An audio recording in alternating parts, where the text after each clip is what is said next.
4,000 years ago, in the streets of the Indus Valley, children sat cross-legged in courtyards, holding small clay bowls. Inside those bowls were simple, everyday meals: bread, milk, lentils, fruits, and flavors long forgotten. What did these children really eat? How did their daily meals shape their lives? Today, we step into the kitchens of one of the world's oldest civilizations and discover the forgotten diet of the Indus Valley. History remembers kings, palaces, and battles. But what about the food that kept ordinary people alive?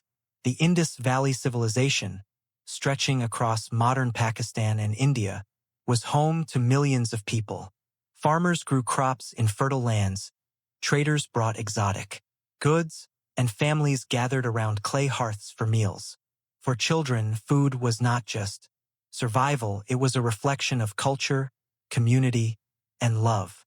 Through excavations of pottery, grain storage, and ancient tools, archaeologists have pieced together the diet of Indus Valley children. These meals tell us how they lived, how they grew, and how a civilization fed its future.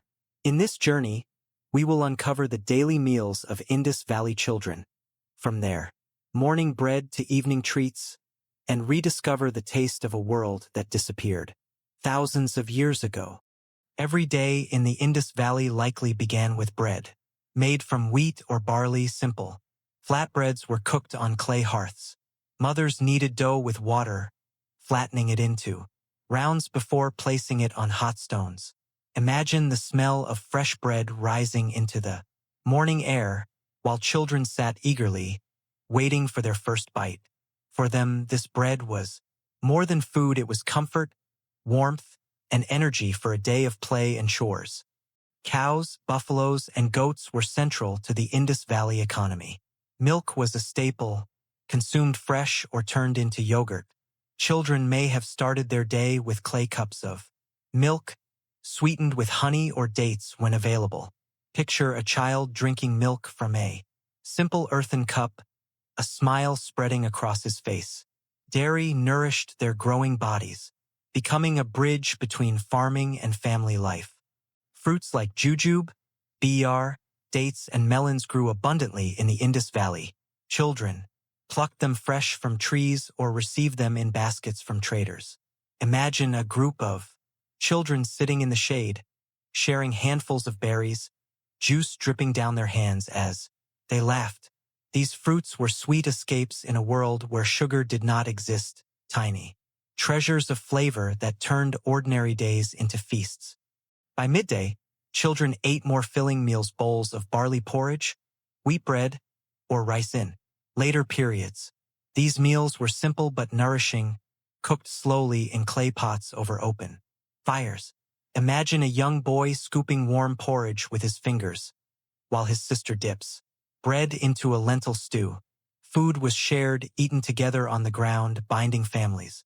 With every bite, the fertile plains of the Indus Valley grew peas, beans, cucumbers, and onions. For children, vegetables were part of everyday meals. Picture a clay pot filled with boiling peas and beans, a mother ladling servings into small bowls for her children. The food was simple but rich in flavor, seasoned with herbs grown in small gardens. These vegetables gave strength and balance to their diets, keeping the youngest members of society healthy. Sugar was unknown to the Indus Valley, but children still enjoyed sweetness from natural sources. Honey, dates, and fruits provided rare delights. Imagine a mother giving her child a piece of honeycomb, golden drops running over small fingers as the child licks them clean with delight. Dates were soft treasures, carried by traders, making them both exotic and special. These treats were rare but unforgettable, turning ordinary meals into moments of joy. Lentils and legumes were a foundation of daily meals. Slowly boiled with herbs, they became stews served with flatbreads.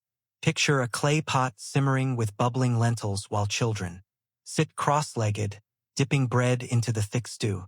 The aroma of cooking filled the courtyards, reminding everyone that food was not just nourishment, it was family and togetherness. For children, Lentils were comfort food, warm and filling. Water was essential, drawn from wells and stored in clay pots that kept it cool. Children drank from simple clay cups, lifting them carefully with both hands. Imagine the relief of a boy after running in the sun, drinking cold water, droplets sliding down his chin. In the absence of modern luxuries, this simple act was refreshing magic. Water carried in clay jars was life itself, pure, essential, and shared by all. Food in the Indus Valley was rarely eaten alone. Families and neighbors often sat together in open courtyards, sharing bread, stew, and fruits. Picture a large clay platter placed in the center, children reaching in with eager hands while parents laugh softly nearby.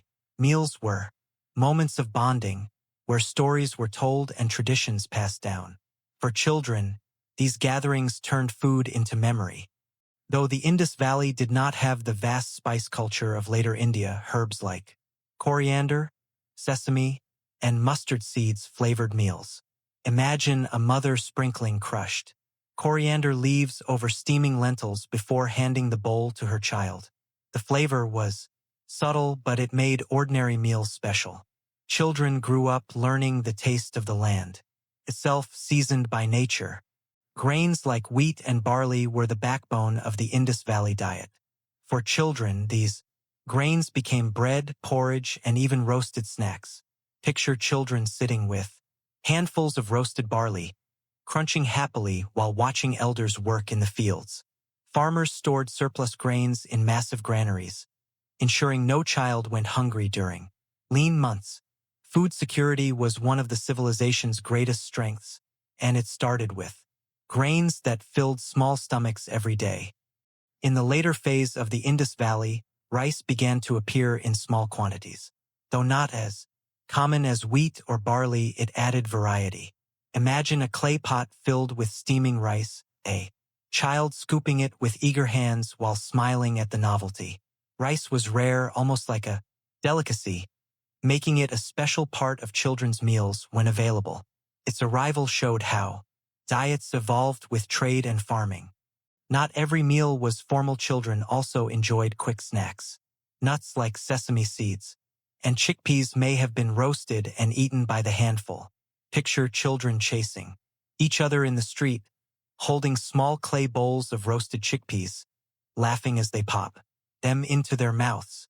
These were the ancient version of fast food, simple, portable, and full of energy. Children's meals changed with the seasons.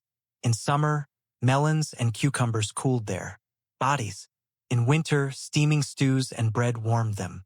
Picture a winter night where children huddle near the hearth eating hot stew with bread, while in summer, they sit outside, under trees, biting into juicy melons.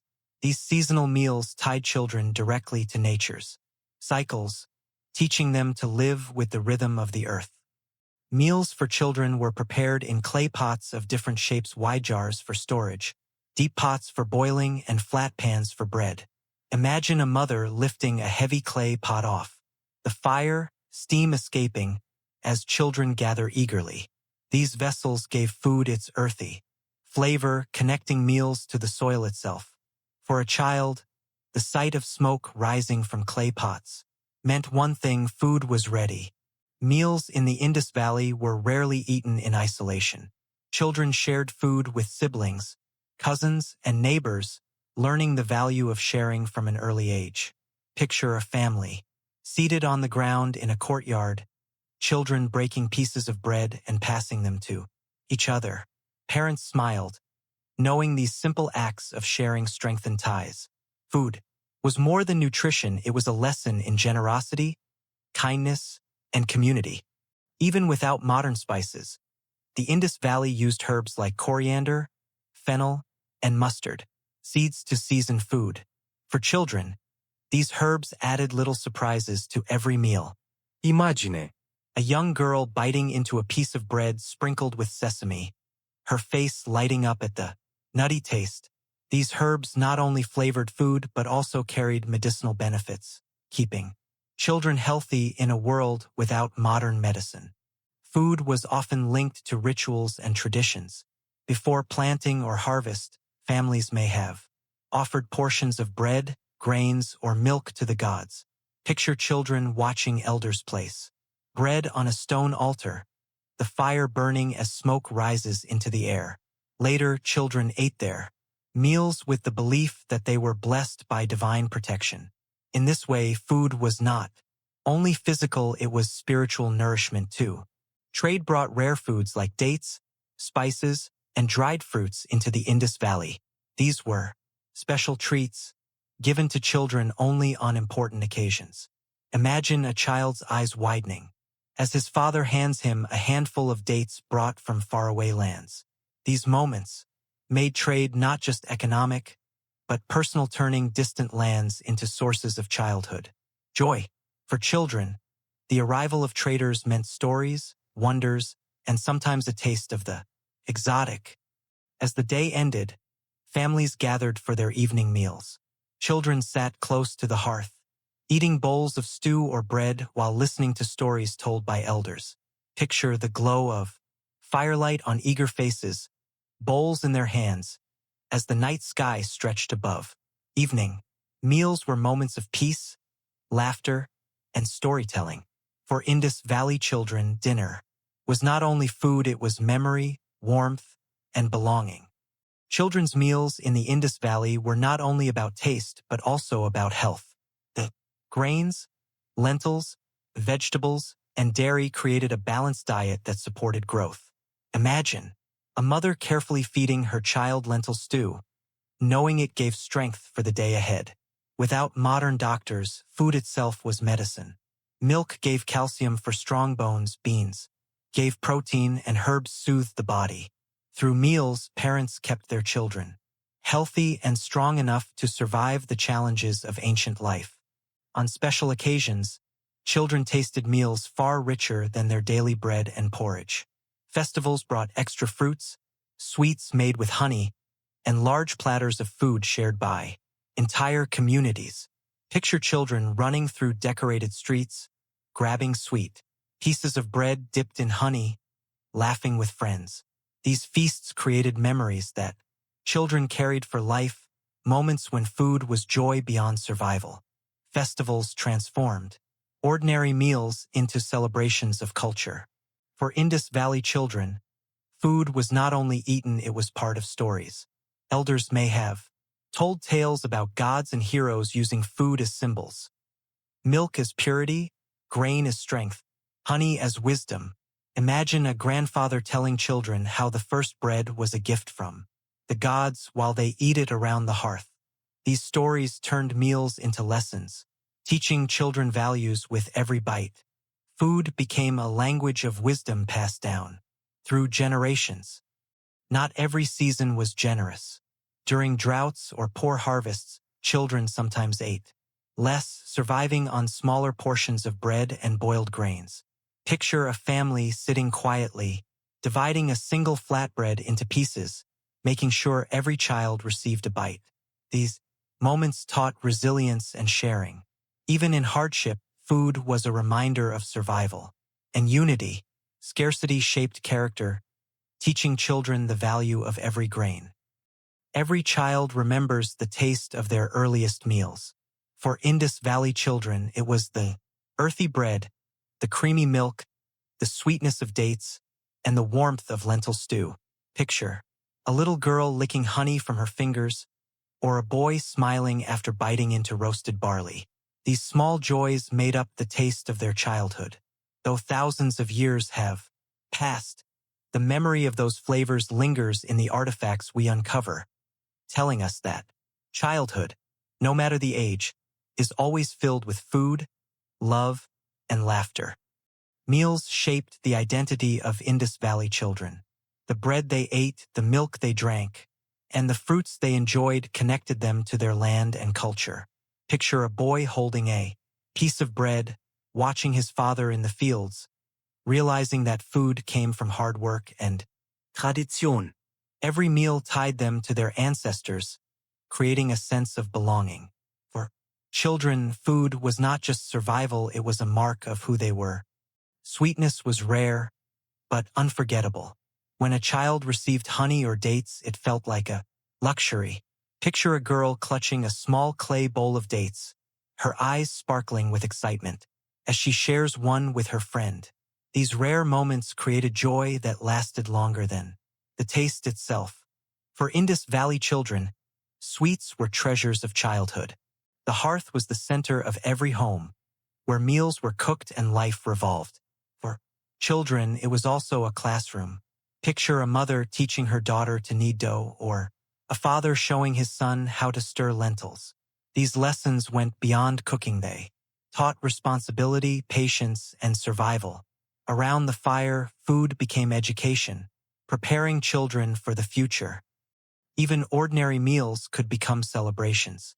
A shared melon on a hot day or extra bread baked for guests turned daily life into joy. Picture children running through the streets, carrying pieces of fruit, their laughter echoing through clay walls. These small celebrations reminded families that life was precious, and food was the heart of every happy memory. Today, the kitchens of Mohenjo-daro and Harappa are silent. The clay hearths are cold. The bowls are empty, and the children are long gone.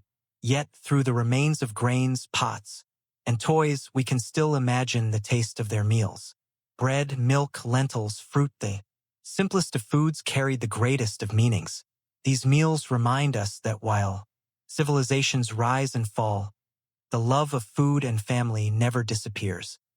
The forgotten meals of Indus Valley children reveal a truth deeper than history books. They show us that beyond kings and empires, it was food that built lives, families, and memories. A piece of bread, a bowl of milk, a handful of dates, these were the treasures of childhood. For 1,000 years ago, and though the civilization has vanished, the laughter of those children, sitting with clay bowls in their hands, still echoes across time. Every meal we share today connects us to them, because food is not only survival, it is the oldest story of humanity.